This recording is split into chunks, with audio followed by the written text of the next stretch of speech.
Hoy se cumple un año del inicio de la guerra en Sudán, que ha expulsado de sus hogares a más de 8 millones de personas. Ambas partes del conflicto además bloquean la entrega de ayuda humanitaria. Así anunciaba un presentador sudanés lo que estaba ocurriendo, lo que estaban escuchando.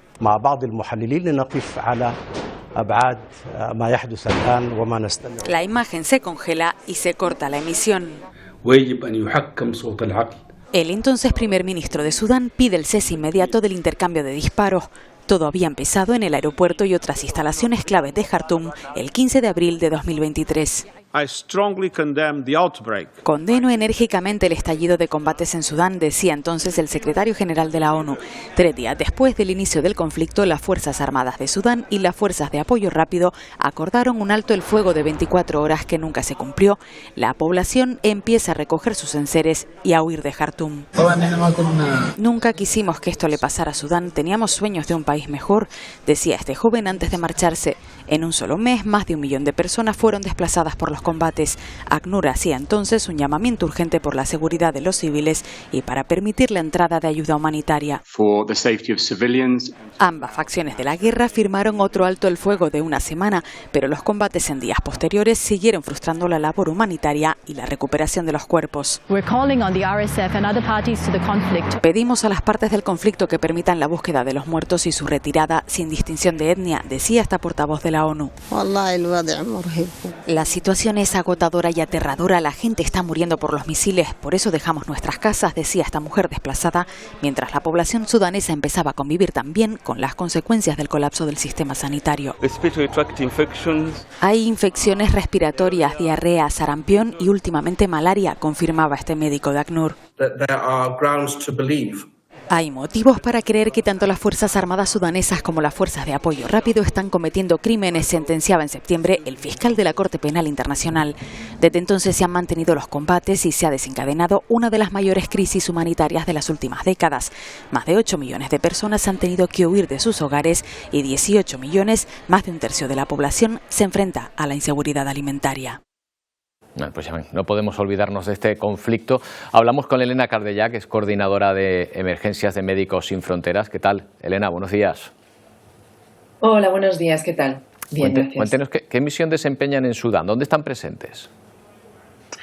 Médicos Sin Fronteras estamos trabajando en Sudán en varias regiones del país, estamos en 10 regiones del país y estamos atendiendo las necesidades médicas y humanitarias ante esta crisis, ¿no? que como comentabais, no tiene precedentes en los últimos años en Sudán. Estamos llevando a cabo varios programas médicos, atención a hospitales, centros de salud, maternidades, pediatrías y no solo atención a pacientes que están llegando, ¿no? como consecuencia directa de la violencia, sino atendiendo también a los desplazados, ¿no? que están huyendo hacia zonas más seguras y que están en campos de desplazados en varios sitios del país. ¿Los 8 millones de desplazados están huyendo dentro del país o saliendo fuera de Sudán? Pues son 8 millones de desplazados, como comentabais, la crisis de movimiento más grande que hay a día de hoy, y casi 2 millones se han tenido que refugiar en países vecinos de Sudán, ¿no?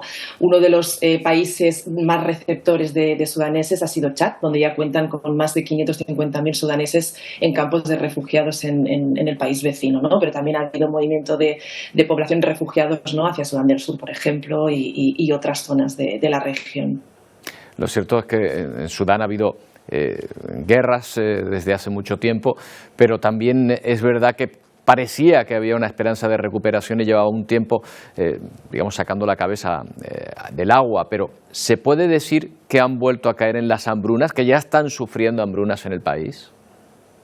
Sí, las consecuencias son catastróficas a nivel humanitario, no solo porque además el sistema de salud ya estaba muy debilitado antes de la guerra, pero a día de hoy es un colapso total y absoluto.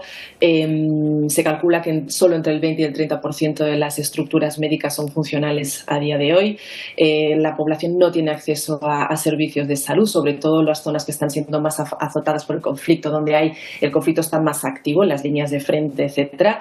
Y luego hay en regiones regiones donde Médicos Sin Fronteras está también atestiguando situaciones de malnutrición preocupantes, ¿no? Como es el caso del norte de Darfur, donde después de llevar a cabo una encuesta de nutrición en uno de los campos de desplazados del norte de Darfur, hemos visto casos de desnutrición severa, aguda, en niños entre 6 meses y 2 años, ¿no?